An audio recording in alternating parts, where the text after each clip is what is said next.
تو مرنے کے بعد والی زندگی کی ضروریات، وہاں کے مسائل، وہاں کے حالات، ان کی نشاندہی وحی الہی کے ذریعے سے ہو گئی ہے۔ حضرات انبیاء علیہم السلام کی تدریس اور ان کا سبق یہی رہا ہے، اور اللہ رب العزت نے اپنے فضل و کرم سے اس سلسلہ کو جناب محمد رسول اللہ صلی اللہ علیہ وسلم پر مکمل اور کامل اور ختم فرما دیا ہے۔ آن حضرت صلی اللہ علیہ وسلم اللہ کے آخری رسول ہیں۔ آن حضرت صلی اللہ علیہ وسلم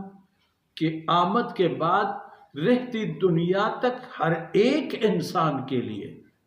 ہر ایک انسان کے لیے دنیا اور آخرت کی سعادت جناب محمد الرسول اللہ صلی اللہ علیہ وسلم کی اطاعت میں ہے، کہ جو اللہ رب العالمین کی عبادت کرے آن حضرت صلی اللہ علیہ وسلم کی طریقے پر، آن حضرت صلی اللہ علیہ وسلم کے طریقے پر اللہ کی عبادت یہی ہے اطاعت جناب محمد رسول اللہ صلی اللہ علیہ وسلم کی۔ سب سے پہلی بات علم کی ہے، اور وہ علم بھی ان معاملات کا علم جو انسان کی دنیا اور آخرت کی خیر سے وابستہ ہے، جو انسان کو اس کی حیثیت دکھا دیتے ہیں کہ کون ہو، کہاں سے آئے ہو اور کہاں جا رہے ہو۔ یہاں بہت سارے بحثوں میں اسے الجھاتا نہیں، اسے یہاں سے پار کر دیتا ہے کہ منزل آگے ہے تمہارا۔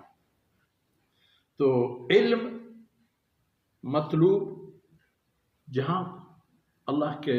کتاب میں، اللہ کی کتاب میں، نبی کریم صلی اللہ علیہ وسلم کی فرمودات میں جہاں کہیں علم کی ترغیب ہے، وہ علم دراصل اللہ کی کلام اور جناب رسول اللہ صلی اللہ علیہ وسلم کی تعلیمات کی علم ہے، اور قرآن کریم اور نبی کریم صلی اللہ علیہ وسلم کی لائی ہوئی شریعت کی تعلیمات، ان کا جاننا ہر مسلمان پر فرض ہے، ہر انسان پر فرض ہے، ہر انسان پر، کیونکہ ہر انسان کے لیے اللہ رب العزت نے اس کے آگے منزل رکھے ہیں، جنت بھی اور جہنم بھی۔ عمل سے زندگی بنتی ہے، جنت بھی جہنم بھی، وہی جنت اور جہنم کی تعلیمات اللہ کی کتاب میں ہیں، ان کا علم۔ اور اس کے لیے ایک بات دیکھ لیں،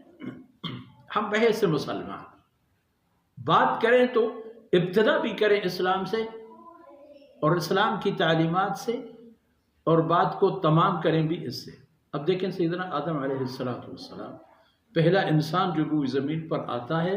اور براہ راست وحی الہی کے ذریعے سے اس کی رہنمائی موجود ہے۔